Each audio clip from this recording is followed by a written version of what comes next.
Donc, voilà. Mesdames, Messieurs, une très cordiale bienvenue à toutes et tous. Herzlich willkommen, meine Damen und Herren, für diese Infositzung. Wir werden also über die Covid-Maßnahmen diskutieren für die Kulturschaffende, für kulturelle Unternehmer, auch die künstliche Forschung, die Transformation de Projekte. Donc, on va gérer cette séance en français, en allemand. Wir werden also eine Mischung auf Französisch und Deutsch machen für die Fragen und auch für die Antworten. Vous dire qu'on est en format webinaire et pas meeting, parce que ça permet plus de fonctionnalités, mais vous ne verrez pas les têtes des uns et des autres, mais vous voyez qu'ils sont bien là. Plus d'une soixantaine de participants pour l'instant au Zoom. La salle dans laquelle on se trouve a un peu d'écho, donc évidemment on va parler sans les masques, et puis vous aurez un son de plutôt bonne qualité, mais voilà, la salle est ainsi faite qu'il y a un peu d'écho, on s'en excuse d'avance. On va donc parler des aides financières et faire un tour d'horizon de l'ensemble, je dirais, des dispositifs qui existent, notamment auprès du service de la culture du canton du Valais, pour les aides financières aux acteurs culturels, aux entreprises culturelles, auf Deutsch ist es für Finanzhilfe für Kulturschaffenden und kulturelle Unternehmer. On va parler aussi des projets de transformation et aussi des projets de recherche, dont la majorité de ces dispositifs ont un délai. Le prochain délai, c'est à la fin du mois, le 31 mai. C'est pour ça qu'on a voulu faire cette séance aujourd'hui. On voulait le faire en connaissant plus d'informations de la part du Conseil fédéral, mais voilà, ce sera pour le 26 mai. Donc, on pourra aussi répondre à vos questions sanitaires dans les limites de ce que nous savons. Voilà. Donc, nous sommes en live Facebook. Nous enregistrons aussi ce workshop, cette séance d'information à partir de Zoom. Sachez-le aussi pour des questions de confidentialité. Nous mettrons à disposition ce live sur le site du service de la culture par la suite, pour que tout un chacun puisse se connecter. Also, mein Name ist Jean-Pierre Pralon, ich bin Direktor von Kulturalis und zuständig für die Online-Covid-Kultur. Ich begrüße auch Anne-Kathrin Sutter-Meister, Dienstchefin der Dienstchef Kultur, und auch Hélène Joacagnard, Sektionschefin der Kulturförderung und auch Covid-Förderung, kann man sagen. Je salue aussi Maud Thomas, chargée de communication auprès du service de la culture, qui va prendre des questions en français par Zoom et par chat. Je vais écouter Valentin Zimmermann, qui va prendre des questions en allemand de son côté. Remercie aussi Sophie, Didier et Jean-Philippe qui ont permis l'organisation de cette séance d'information. Et donc, le programme, pour faire simple, Hélène Joacagnard va vous présenter un tour d'horizon des différentes mesures d'aide qui existent, les aides Covid, les projets de transformation et les projets de recherche. Anne-Kathrin Sutter-Meister parlera plus précisément de pourquoi c'est important de soutenir la recherche, et donc le dispositif qui a été remis en place cette année. Et ensuite, nous prendrons toutes vos questions. On prendra les commentaires Facebook, on prendra les commentaires dans le chat, et là, important les commentaires que vous mettez dans le chat box, de le mettre dans le mode conversé et d'écrire à tous, et pas uniquement aux intervenants ou aux participants, mais de faire en sorte que tous les panélistes et tous les participants voient vos questions. On essaie de les regrouper au mieux avec une fin prévue à 19h30, donc une demi-heure de présentation et une heure de questions. Je rappelle aussi que pour toutes les questions qui concernent votre dossier en particulier, bien, vous pouvez appeler la hotline de Covid Culture, de Culturel dès demain matin. Culturel n'a pas accès à votre dossier, c'est le service de la culture qui a accès. Nous, on vous conseille sur comment faire, on répond à toute une série de questions. On a déjà répondu à quelques 1200 demandes depuis le début de cette affaire. Donc, voilà un petit peu comment on va faire les choses.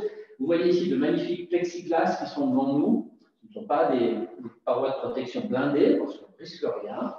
Certains ont reçu une dose, 2 doses de vaccin, donc là aussi on est couvert. Et comme je vous l'ai dit, les gens qui parleront en ayant le masque, donc sachez qu'on a pris des mesures qu'il convient de prendre pour ce genre de séance. Voilà. Je crois en introduction avoir dit ce qui est utile.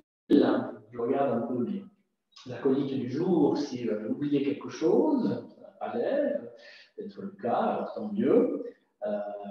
Donc, je vous propose que l'on commence par la présentation et ce tour d'horizon des différentes mesures par Hélène Joacagna, et je le laisse partager de son écran.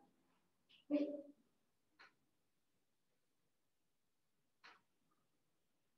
Et on me demande aussi de parler peut-être en français un peu plus lentement. Voilà, donc on va parler calme.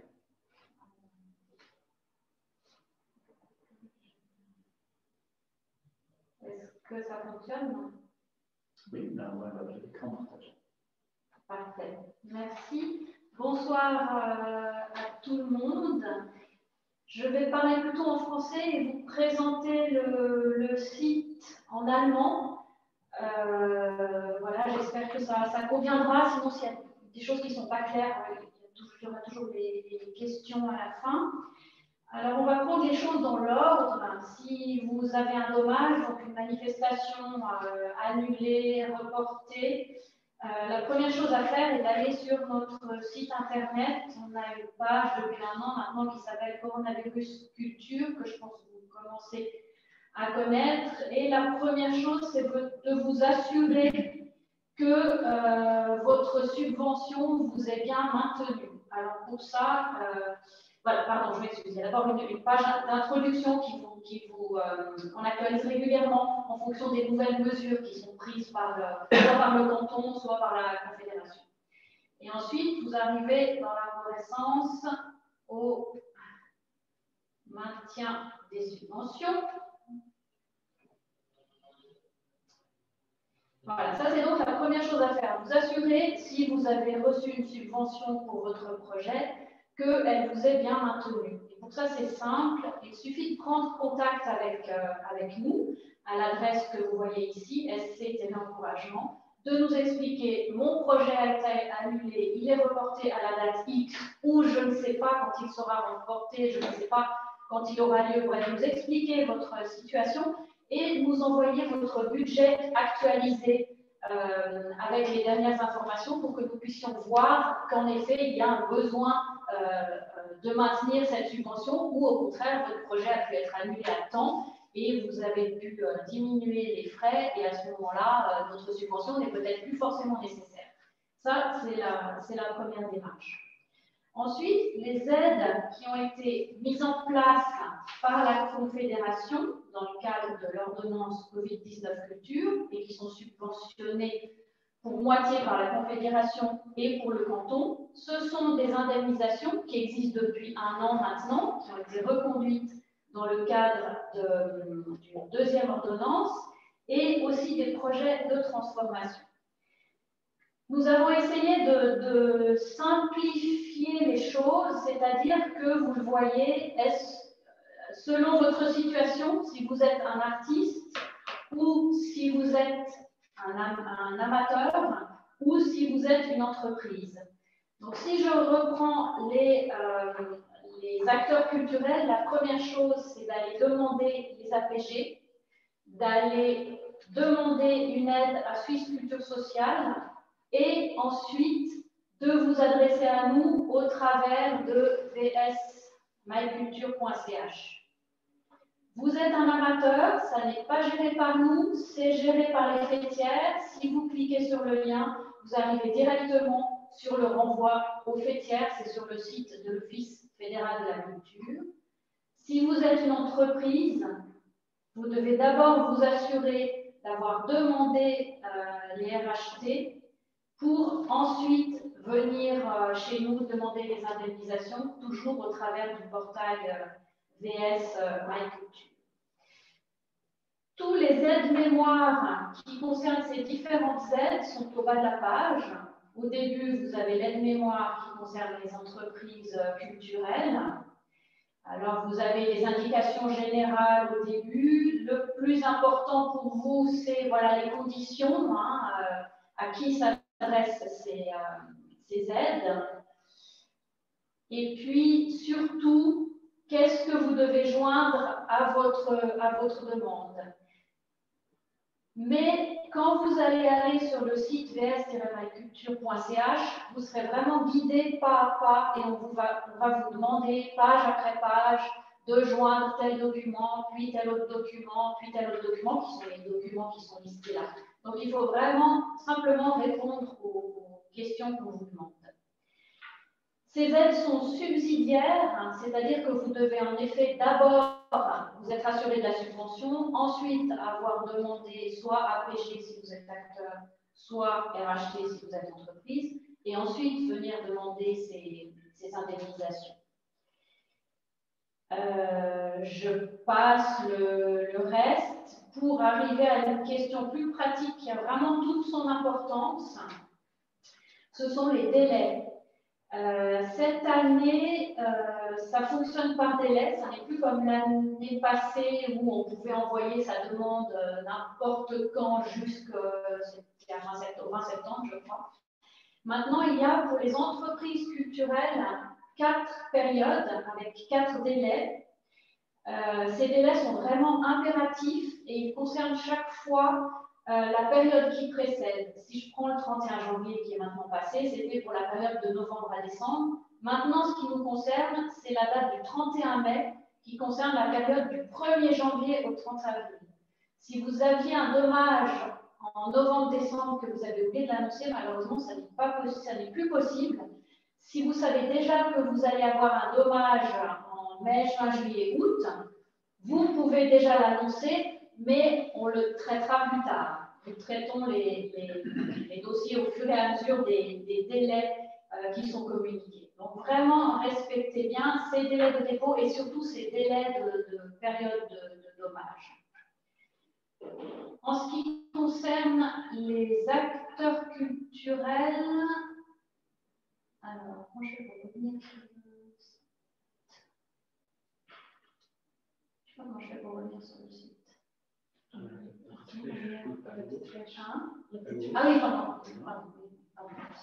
Alors, si vous êtes acteur culturel, là, il y a 3 délais maintenant, vu qu'il y a eu différents changements pour les acteurs culturels, qu'on a rajouté le délai de novembre, puisque les acteurs culturels n'étaient pas d'abord impliqués dans le cadre de l'ordonnance, qu'on a rajouté les intermittents.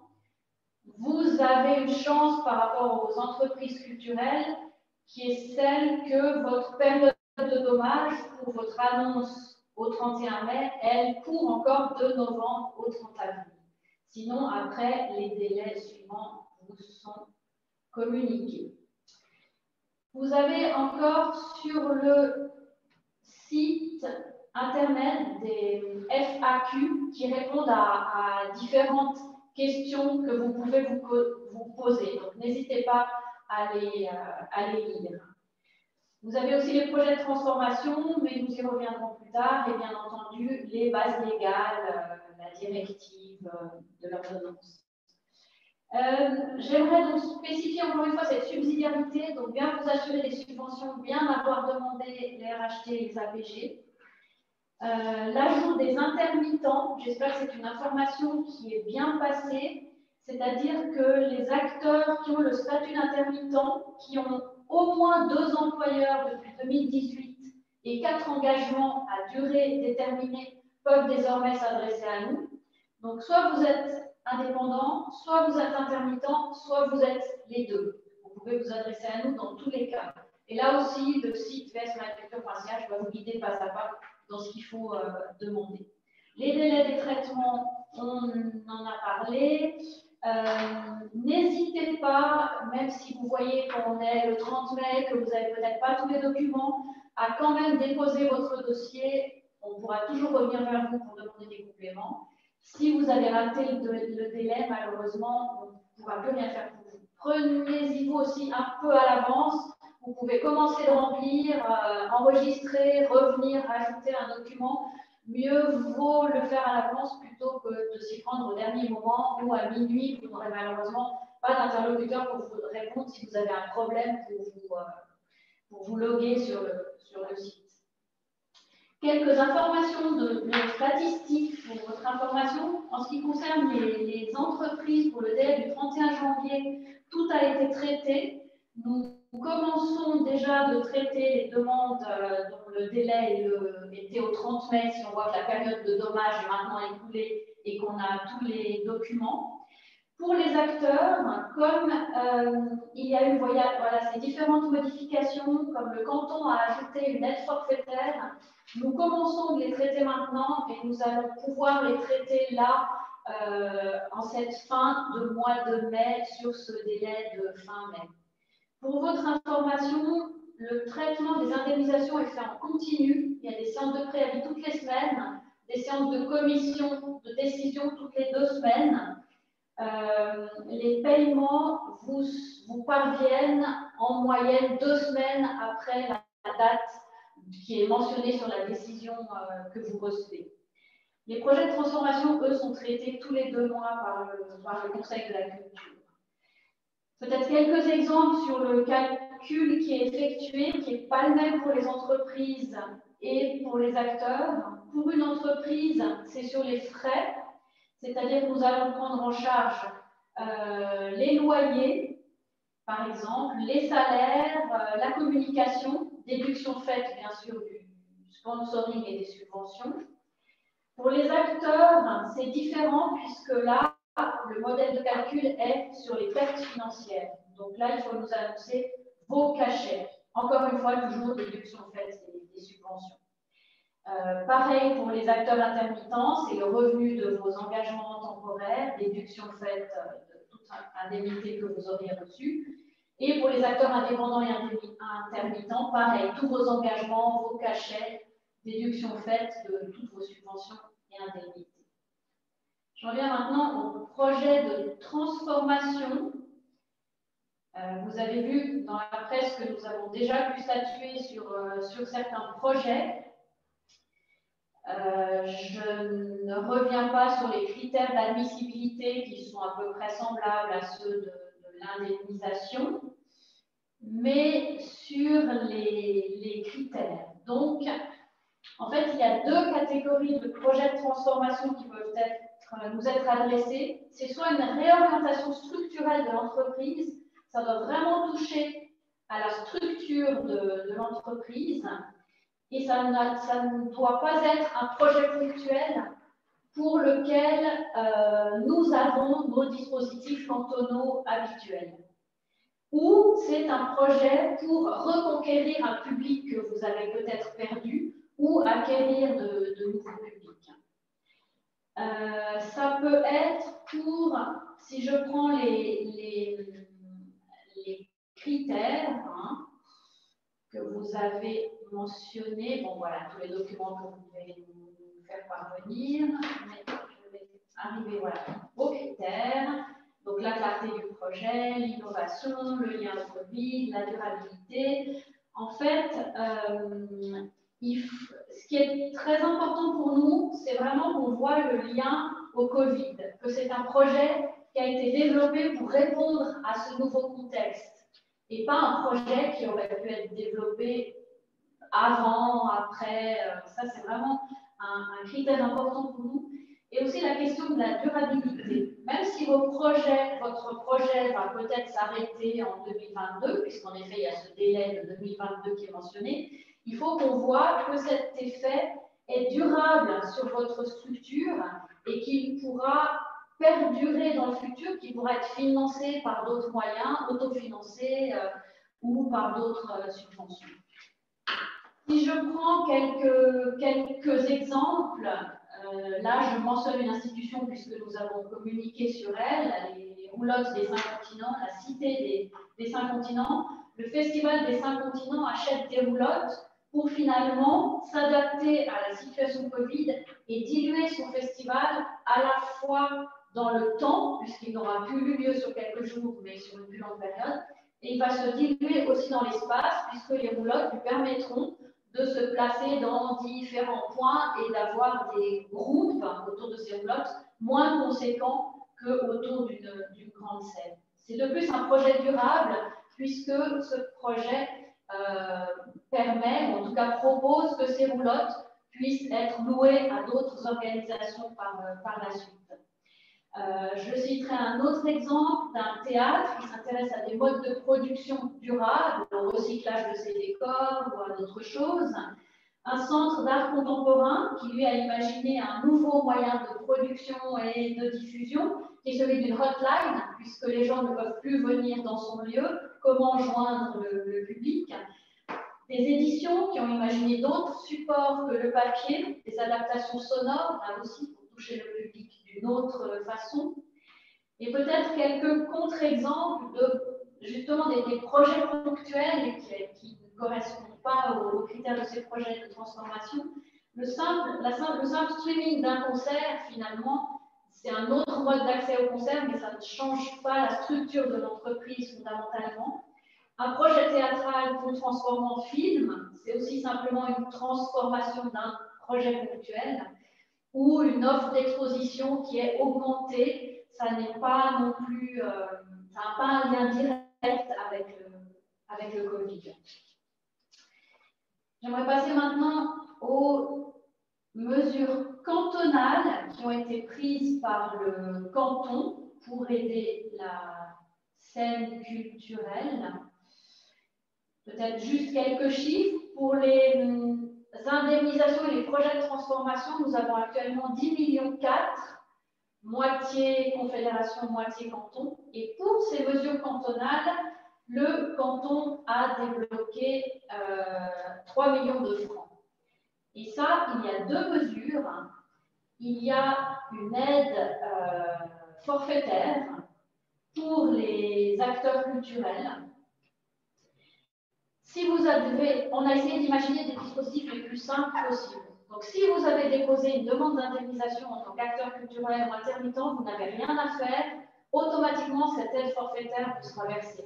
Admettons que votre dommage a été de 5 000 francs, vous recevez une indemnisation de 5 000 francs, puisqu'en fait, le canton contribue aussi à 20 000 francs. Bref, l'aide forfaitaire étant à 13 800, vous recevrez encore en plus 8 800 francs automatiquement. Par contre, si votre dommage était plus conséquent et que votre indemnisation était à 15 000 francs, là, on dépasse l'aide forfaitaire. Et donc, si vous avez déjà déposé une indemnisation, rien à faire, ça sera automatique. Par contre, si vous n'avez pas déposé d'indemnisation, alors là, il faut absolument vous adresser à nous d'ici au 31 mai. Alors attention parce que c'est bientôt là. Et on vous spécifie ici tous les documents à nous faire parvenir. C'est-à-dire qu'il y a un document que vous pouvez télécharger qui se trouve là. Et puis, on spécifie voilà, les contrats qui expliqueraient le dommage que vous avez eu, que vous nous expliquiez votre dommage, que vous nous donniez un CV pour qu'on voit que vous êtes bien actif dans la culture et professionnel dans la culture. On a essayé de simplifier au maximum aussi les documents à fournir et qui sont à envoyer jusqu'au 31 mai. La deuxième aide du canton, c'est celle qui couvre les 20% que ne couvre pas l'aide, les indemnisations dans le cadre de l'ordonnance fédérale. C'est-à-dire que grâce à ça, votre dommage est couvert à 100%. Donc là, vous n'avez absolument rien à faire, ni en tant qu'acteur, ni en tant qu'entreprise. Vous remplissez votre formulaire sur Baisse Ma Culture et votre dommage sera indemnisé à 100%. Nous en arrivons maintenant aux bourses de recherche qui avaient été mises en œuvre au mois de décembre l'année dernière pour répondre au fait que voilà, les artistes ne pouvaient pas diffuser leurs œuvres et qu'ils avaient le temps de travailler. Nous avons remis au concours ces projets de recherche vu que la situation perdurait et que ça semblait vraiment répondre à un besoin puisque nous avons eu énormément de demandes au mois de décembre. Mais je vais passer la parole à Catherine pour ces projets de recherche. Danke vielmals, Hélène. Ich mache auf Deutsch weiter. Partager sur l'écran. Ah oui, peut-être partager. Tout de suite, tu peux partager.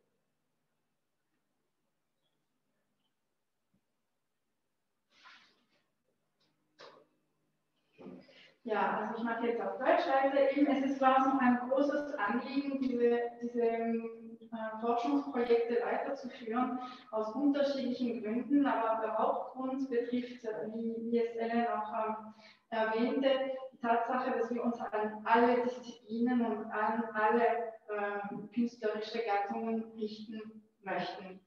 Und deshalb haben wir ein so flexibles und so offenes Modell gesucht wie möglich, damit sowohl Schriftsteller, Musiker, Theaterschaffende und so weiter und so fort hier eine Möglichkeit finden können, ihre Praxis zu ergänzen. Ich versuche jetzt ein paar Slides zu zeigen.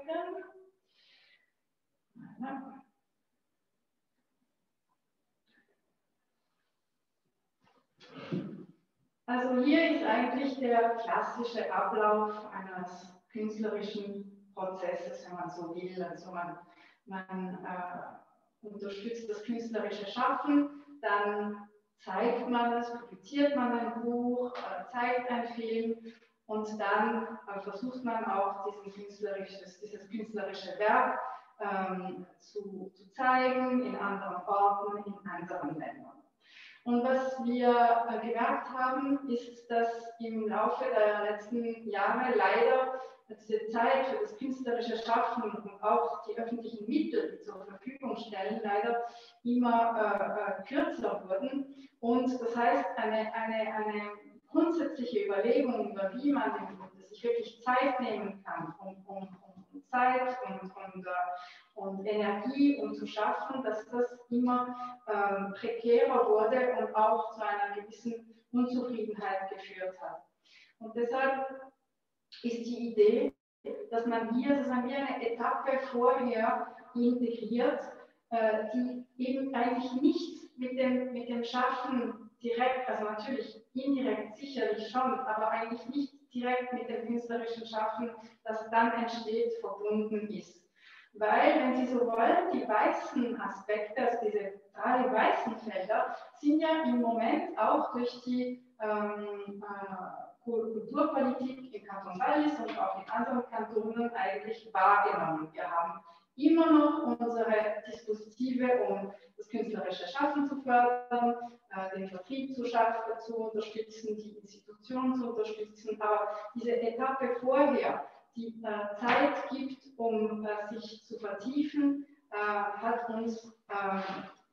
sind wir der Meinung, dass die gefehlt hat. Dazu kommt, dass diese künstlerische Forschung im Moment auf schweizerischer Ebene, aber auch auf europäischer Ebene wirklich ein neues Feld ist, das viele Künstler anspricht, und wir möchten, dass auch im Wallis hier eine Verbindung gesetzt wird mit nationalen und internationalen Netzwerken und auch neue berufliche Perspektiven gibt.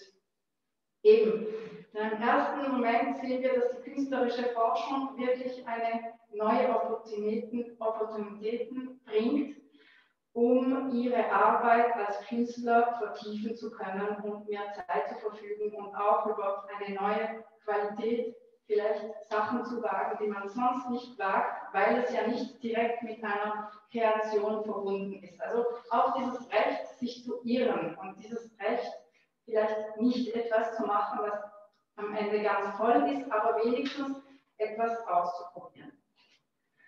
Der zweite Punkt ist, dass die künstlerische Forschung heutzutage auf nationaler und internationaler Ebene neue Opportunitäten auch aufweckt. Das heißt, Sie haben hier ein paar Netzwerke, die ich hier erwähnt habe. JAR Online Journal of Artistic Research Online, das ist ein künstlerischer Forschungskatalog, wo Sie schauen, was da für Werke auch entstehen, was für Themen bearbeitet werden.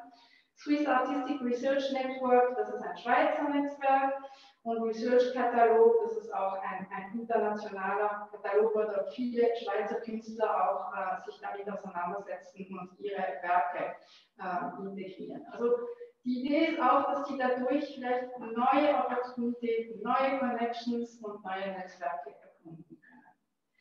Und nicht zuletzt, dass es vielleicht für diejenigen von Ihnen, unter Ihnen, die auch mit Hochschulen arbeiten oder mit Universitäten Lust haben zu arbeiten, es gibt immer mehr Projekte, die den künstlerischen Teil einer wissenschaftlichen Forschung auch unterstützen.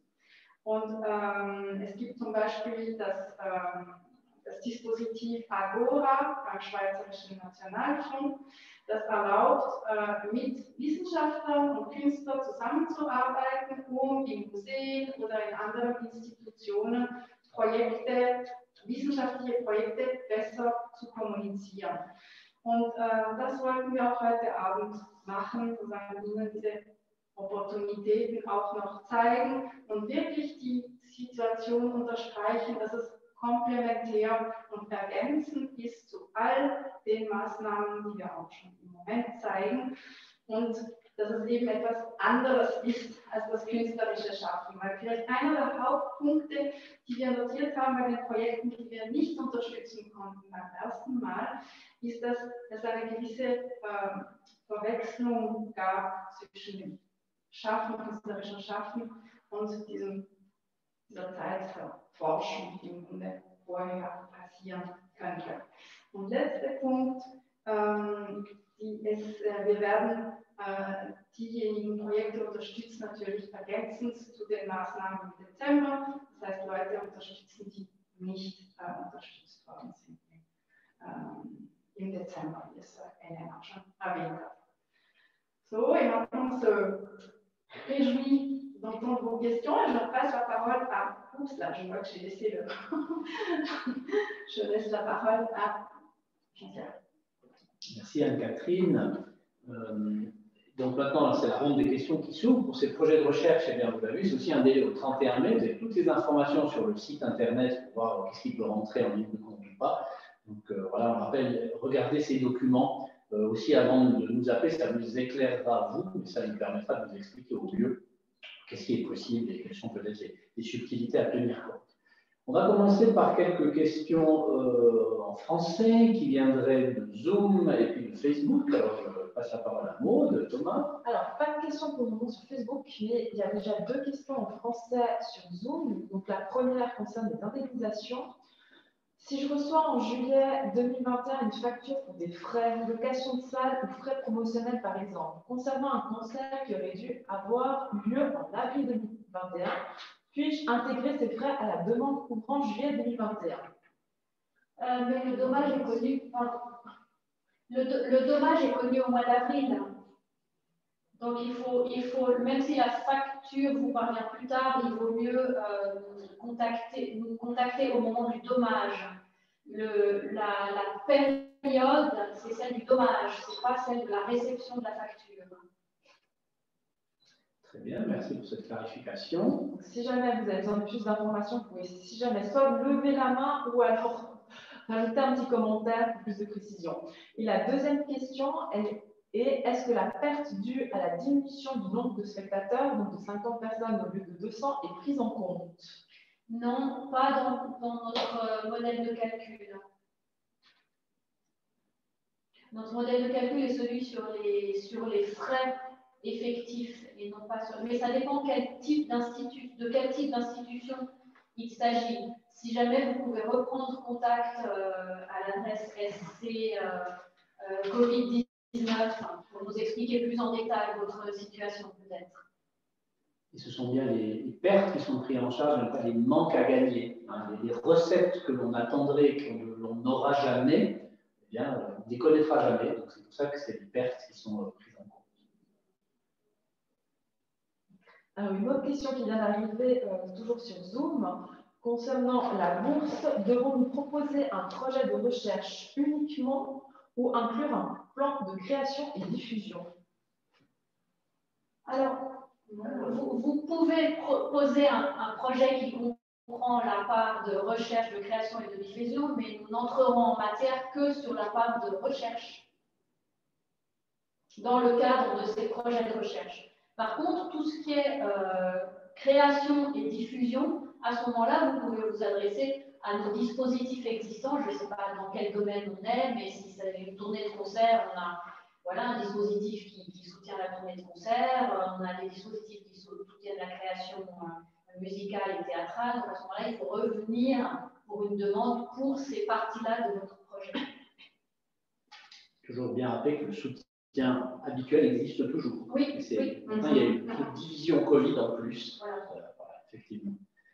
Ich glaube, es gibt eine Frage auf Deutsch, Valentin. Ja, eine erste. Und da fragt Beat Jacke, ob die Unterstützung der künstlerischen Forschungsprojekte auch für die Zusammenarbeit mit ausländischen Hochschulen gilt. Ja, absolut. Das ist wirklich, das wäre auch etwas ganz, ganz Tolles und das ist wirklich auch unterstützt wird. Also das ist auch das Ziel, das wäre ideal, dass da Netzwerke entstehen und dass wir auch dazu beitragen können, Projekte zu finanzieren. Es gab schon auch vor dem Covid, gab es kleine Projekte, die auch unterstützt worden sind im Walliser Zusammenarbeit mit der EDA. Und ja, das wäre ganz toll, wenn da neue Netzwerke entstehen. Danke für diese Ergänzungen. Valentin, auch was Pflicht dazu bis jetzt? Alors, on va retourner chez Maud. C'est le ping-pong de questions. Donc là, il y a une question, cette fois-ci par rapport au projet de transformation. Vous dites qu'ils doivent être nés à cause du Covid ou être Covid compatibles, mais également pérennes hors Covid. Alors, le projet doit avoir un lien avec le Covid, oui, tout à fait. C'est-à-dire qu'il doit avoir été imaginé pour répondre à la situation qu'on vit actuellement, où on n'a pas le même nombre de publics, où les gens n'ont plus accès au lieu culturel. Donc, qu'est-ce qu'on peut imaginer pour toucher le public? Par contre, la pérennisation, c'est que ce projet puisse continuer à exister indépendamment de la situation Covid.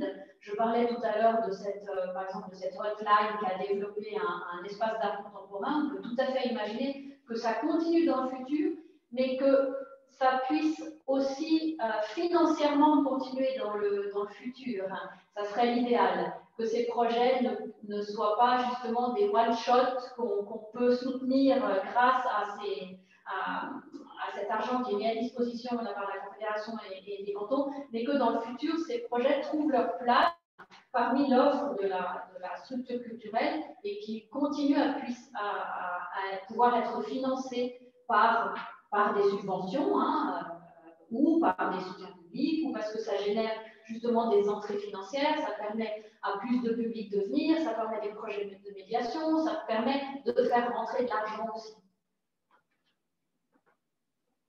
Peut-être une chose qui a été aussi évoquée dans une question qui n'est pas tout à fait claire, mais là on a parlé du statut de salarié, du statut d'indépendant, et puis il y a ce statut d'intermittent qui n'est pas encore, on va dire, fondé juridiquement, mais il est reconnu par la Confédération. Est-ce que tu peux juste nous dire qu'est-ce qu'il faut pour être reconnu comme intermittent? Quels sont un peu les critères?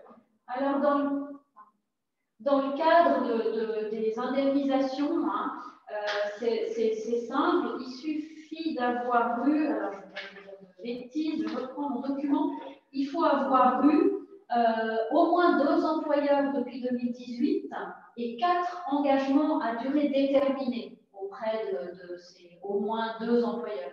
C'est vraiment une condition assez basse et il suffit pour cela de nous faire parvenir les copies des contrats de travail que vous avez eus avec ces employeurs. Wollen wir das auf Deutsch vielleicht erklären? Ja, also um diese, wie sagt man jetzt Intermittent auf Deutsch,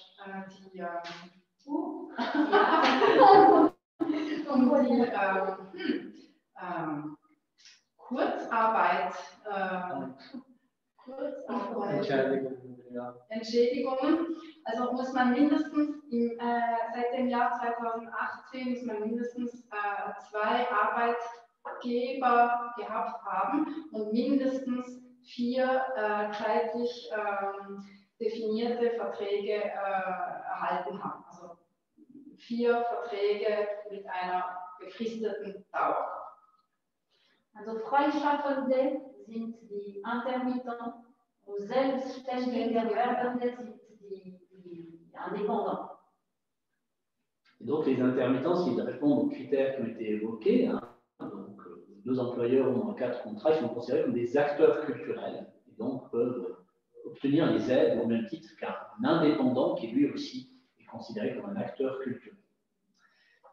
Et encore une fois, on peut mixer les deux. vous pouvez tout à fait avoir eu quelques contrats et vous pouvez aussi avoir votre activité en tant qu'indépendant à côté.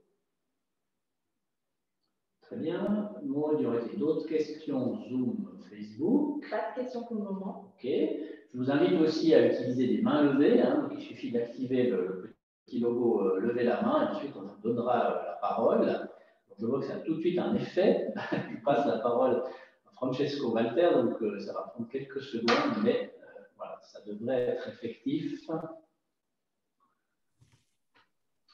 Voilà. Francesco, voilà, guten Abend und vielen Dank für die Informationen. Ganz toll. Ich habe eine Frage. Wenn man ein Festival, wie zum Beispiel das Musikdorf, durchführen will diesen Sommer, wo muss ich ein Gesuch einreichen? Oder muss ich überhaupt ein Gesuch einreichen? Mais est-ce que le festival aura lieu ou n'aura pas lieu? Selbstverständlich möchten wir das Festival durchführen. Et je me permets de te dire tu parce qu'on se connaît. Est-ce que tu vois déjà qu'il y a un déficit dans ton budget actuel? Im Moment können wir ja nur bis zu 100 Personen. Wir gehen davon aus, dass es noch erweitert wird. Die Frage ist jetzt nur, muss ich ein Gesuch einreichen beim Kanton für die Durchführung des Festivals oder nicht? Im Moment unsere Position ist so, wir möchten diese Festivals begleiten und wir möchten die Festivals begleiten, weil es ist eine besondere Situation. Sie sind nicht integriert in der Größe Veranstaltungen. Und wir müssen in einem engen Kontakt haben mit diesen Veranstaltungen und wir fragen, dass diese Veranstaltungen uns ein aktuelles Budget schicken und wir schauen, wie ist die Situation. Ob es möglich ist für uns, das Defizit zu unterstützen, zu reduzieren. Nochmal, es geht nicht um das Defizit, es geht um die Durchführung des Festivals. Zum Beispiel Sion Festival oder andere Veranstaltungen. Müssen die ein Gesuch einreichen oder können wir einfach weiter planen?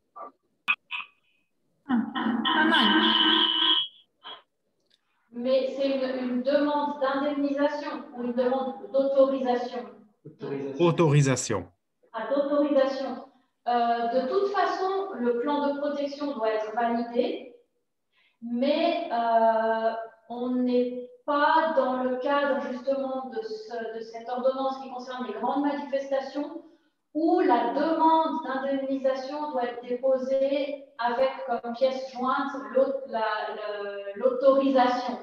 Par contre, nous allons très certainement vérifier que le festival, au moment où il a été pris la décision de réaliser le festival, que le festival correspondait aux conditions sanitaires en vigueur à ce moment-là et qu'il ait eu son autorisation, le premier jour du festival.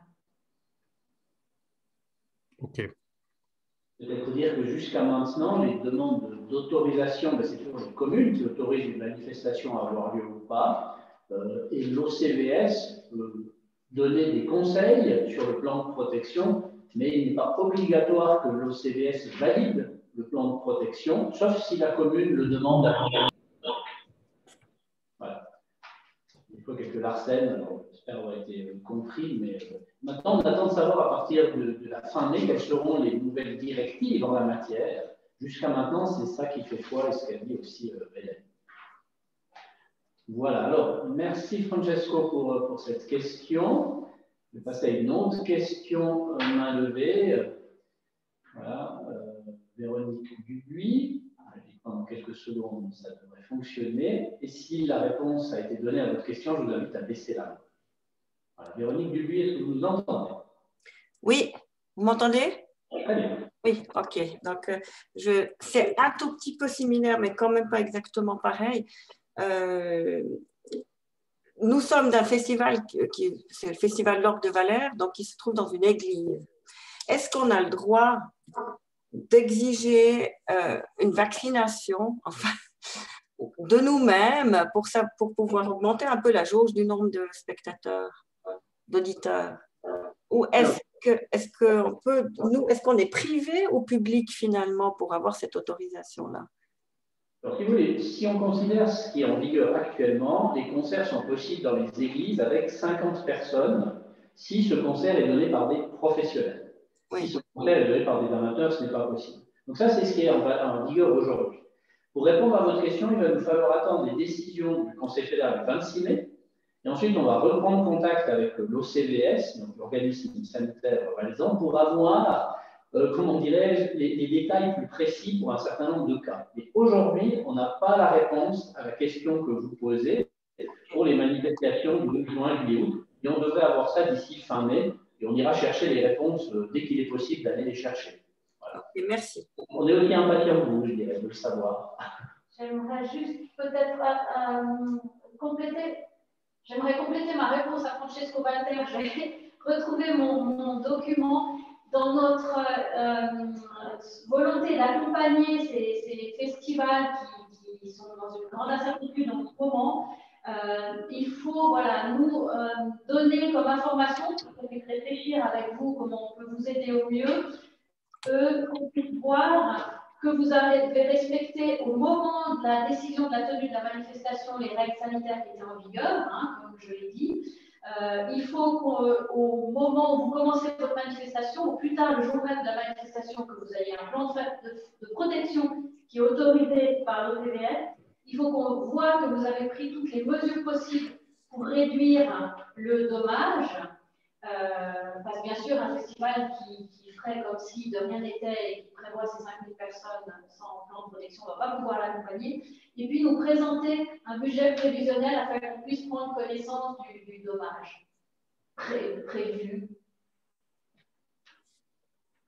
Merci Hélène pour ces compléments. Vous voyez qu'on adapte les choses au fur et à mesure de ce que l'on sait, en étant toujours orienté solution, si j'ose dire. Maude, une autre question par Zoom ou Facebook? Non, toujours pas de question par écrit. Je vois ici quelqu'un qui demande est-ce que les intentions des projets de transformation déjà accordés seront présentées un peu plus en détail? Comment ça, les intentions? Je ne suis pas sûr de comprendre la question, mais si la personne qui a posé cette question, Giovanni, peut peut-être lever la main ou je peux lui donner le micro pour clarifier cette question. Entrer plus en détail sur expliquer plus en détail les projets. Alors voilà, Giovanni, logiquement, vous avez la parole. Vous nous entendez? Bonjour. Bonjour. Oui, c'était juste si on aurait connaissance un peu plus en détail des projets qui vont se faire. Alors, on a communiqué sur les... Pour le moment, il y a eu uniquement une séance de décision sur les projets de transformation. Ce sont 4 projets que nous avons communiqués il y a 2 semaines, je crois. Donc, oui. Il y a notamment la roulotte, les roulottes des 5 continents, la cité des 5 continents, le festival des 5 continents qui se transforme. Il faut que je me souvienne des autres. On a un projet de médiation culturelle numérique au Tsuger School Tour à Brigue. Et le festival qui s'étend sur le public du Haut-Valais. Et le 4e, voilà, Sandrine Viglino, pardon, qui prévoit des pique-niques. En fait, voilà, il prévoit du coup des spectacles en extérieur, mais qui répondent à la situation Covid. Oui, ça j'ai vu passer, mais il n'y aura pas plus de détails que ça en fait. Qu'est-ce que vous souhaitez comme détail? Je ne sais pas, tout. Oui.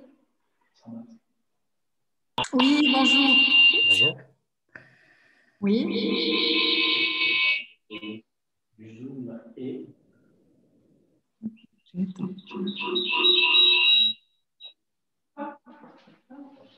Là, ça va? Pardon, excusez-moi. Oui, en fait, ce que montrent ces projets par rapport aux intentions, vous avez posé la question des intentions, ce qui a convaincu le Conseil de la culture, c'est que tous ces projets visent en fait à donner plus de sécurité, plus de solidité aux organisations. Hélène Jean-Cagnard a parlé avant de ce contexte Covid. Il ne faut pas oublier que cette loi, elle a été développée à un moment où on pensait, en septembre de l'année passée, on pensait que le Covid allait se terminer, enfin, n'allait plus être de mise assez rapidement, et qu'il s'agissait de relancer en fait le milieu culturel. Donc vraiment, du côté de la Confédération, c'était l'idée de donner des montants importants, donc jusqu'à 300 000 francs, pour que les structures culturelles puissent en quelque sorte se renforcer, se modifier pour être plus solides, c'est-à-dire pouvoir peut-être acquérir plus de public, pouvoir mutualiser certains frais, pouvoir lancer des partenariats qui leur permettaient d'être plus forts ensuite aussi sur le plan économique. Donc en fait, si vous voulez, l'ADN de ces projets de transformation, c'est vraiment de chercher, grâce à des partenariats complémentaires, grâce à des productions, des formes de production, des formes de travail et de diffusion par de nouveaux publics, à consolider votre projet artistique. Voilà. Je voulais juste un petit peu apporter cette dimension un peu plus macro, et je crois que c'est ça qui permet de décrire ces projets qui ont été soutenus, c'est que tous témoignent d'une volonté de renforcer la viabilité de leur projet en misant sur différents publics, sur des formes plus flexibles, plus agiles, de manière à être moins fragilisés par la situation du Covid qui actuellement est celle que les grandes manifestations sont mises en péril et les grandes jauges, les grandes structures concentrées sur un laps de temps donné sont mises en péril. Voilà. J'espère que j'ai pu apporter des compléments et Hélène, si jamais Oui, alors je comprends bien la question. En fait, comme je l'ai dit, le projet de santé Pépino, c'est pique-nique, ça permet de répondre à la situation du coronavirus, puisque les projets en extérieur sont soumis à des règles moins strictes qu'en extérieur. Donc ça répond à cette question du lien au Covid et ça répond aussi à la question de la durabilité, parce qu'on peut tout à fait imaginer que ces projets continuent et s'autofinancent. Si je reviens sur le projet de médiation culturelle du Zeughaus-Kultur, il s'agit d'une médiation culturelle numérique avec des kits de médiation culturelle numérique que les gens peuvent recevoir chez eux. Quand ils n'ont plus accès à l'institution, ils peuvent quand même, la médiation culturelle peut quand même avoir lieu chez les gens grâce à ces kits numériques. Les parents peuvent prendre ces kits pour travailler avec leurs enfants sans avoir besoin d'aller au musée. Et ça aussi, on peut tout à fait imaginer que ça continue dans le temps, ça sera même une offre complémentaire. Il y a la médiation culturelle au musée et il y a une médiation culturelle qu'on peut faire à la maison, chez soi. Merci pour ces compléments. Je vois ici une question que je vais prendre directement. Quel est le délai de soumission des plans de protection? Alors, ce que l'on sait, c'est que si vous avez un plan de protection que vous devez soumettre et que c'est un plan de protection, dirons-nous, simple, l'OCBS peut le valider en 48 heures. Sauf exception, s'il y a des choses particulières qui arrivent, mais c'est ce qu'ils nous ont communiqué. Et si votre plan de protection est, dirons-nous, plus compliqué, eh bien, ça peut être une semaine. Simplement, il faut toujours voir quel est le délai de la manifestation. Aujourd'hui, on ne sait absolument pas qu'est-ce qui va être vraiment la règle pour juin, juillet, août. On attend fin mai. Et donc, c'est pour ça que beaucoup de manifestations en juin n'ont pas lieu ou sont reportées parce que l'incertitude, elle est assez forte sur juin. Par contre, les gens prévoient à partir de juillet, août. Donc, voilà un peu le délai de soumission, c'est plutôt par rapport à l'autorisation de la commune. Et puis, il y a le temps d'y répondre, voilà, entre 48 heures et une semaine, en fonction de la complexité du plan. Et puis, c'est clair qu'ensuite, il peut y avoir un aller-retour, hein, c'est-à-dire que vous soumettez le plan, l'OCBS vous demande des compléments, etc. Et ce qui est important dans les plans de protection, c'est de soumettre un plan physique, que l'OCBS voit bien quels sont les lieux, les entrées, les sorties, où arrivent les flux, qu'ils aient tout de suite sous les yeux une carte, un plan qui matérialise bien la manifestation telle que vous la pensez. Voilà. J'espère avoir répondu à cette question. Es gibt, glaube ich, eine Frage auf Deutsch oder ich nehme das, gibt es ein Gefäß zur Förderung von Erdbuschen im Wallis?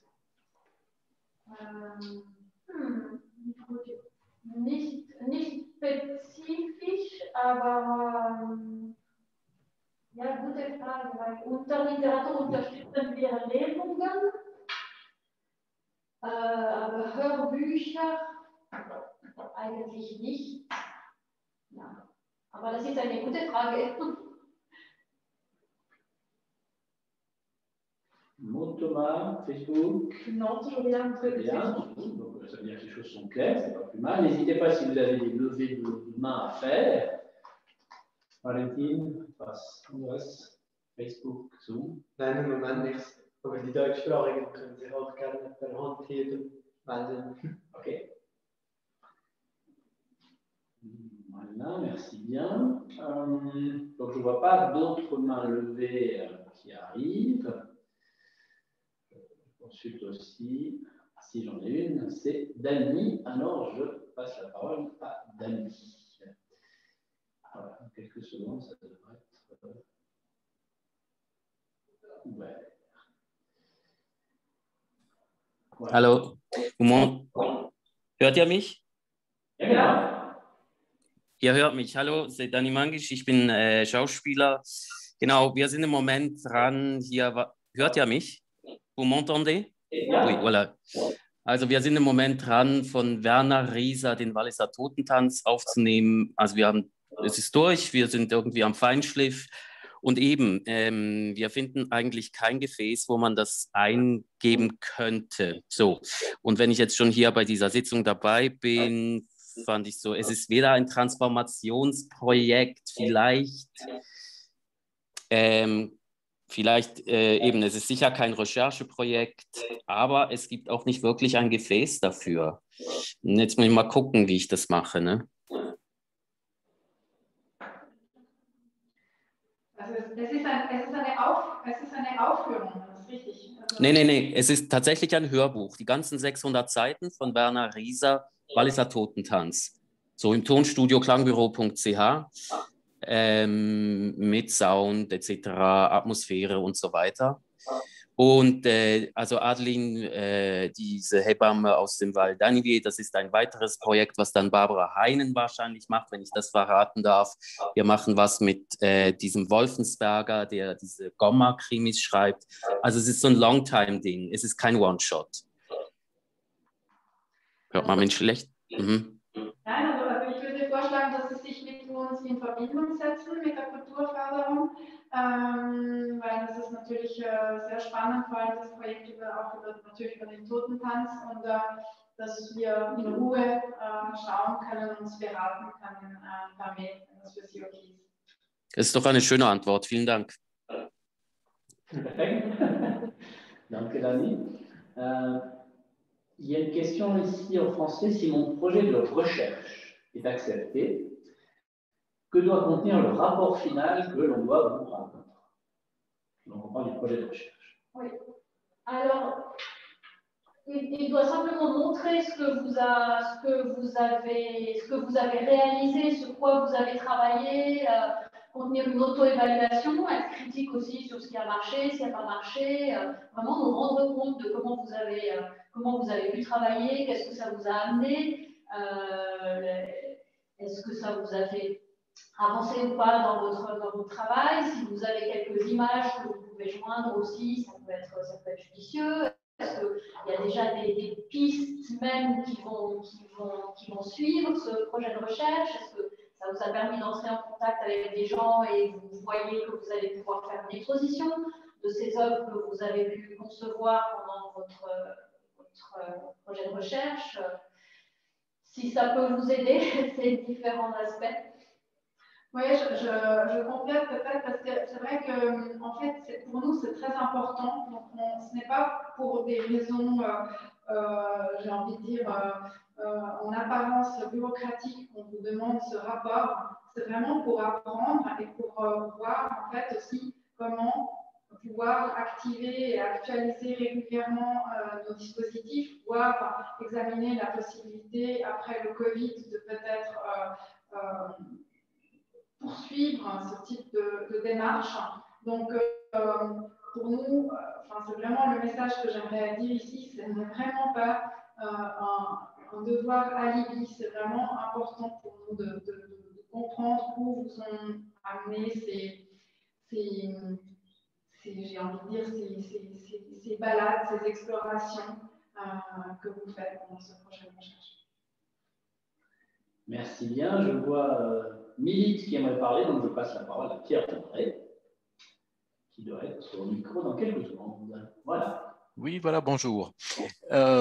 Concernant les projets de transformation, sur l'aide-mémoire qui est sur le site, il y a un délai au 30 novembre 21.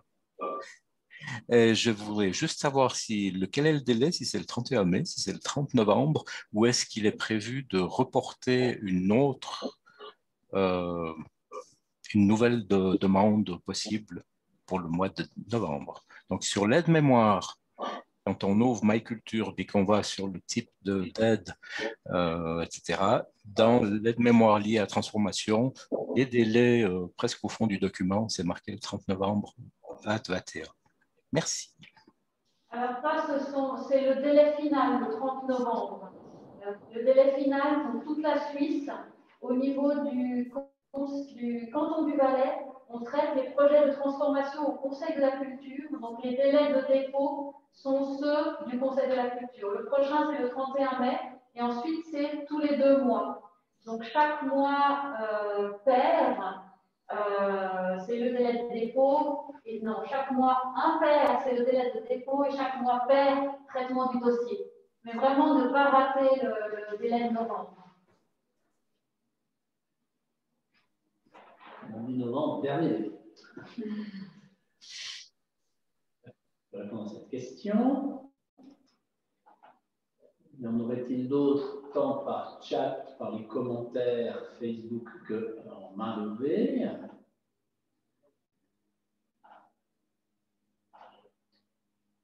Je regarde aussi de mes côtés.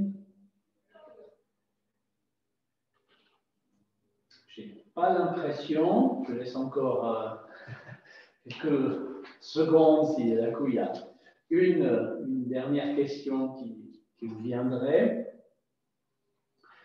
Je rappelle aussi qu'effectivement, il y a un certain nombre de délais au 31 mai, donc pour les indemnisations pour les acteurs culturels, de novembre à avril, pour les entreprises culturelles, donc de janvier à avril, la nouveau délai à déposer à la fin mai, pour les projets de recherche à la fin mai, et puis aussi un des délais pour les projets de transformation.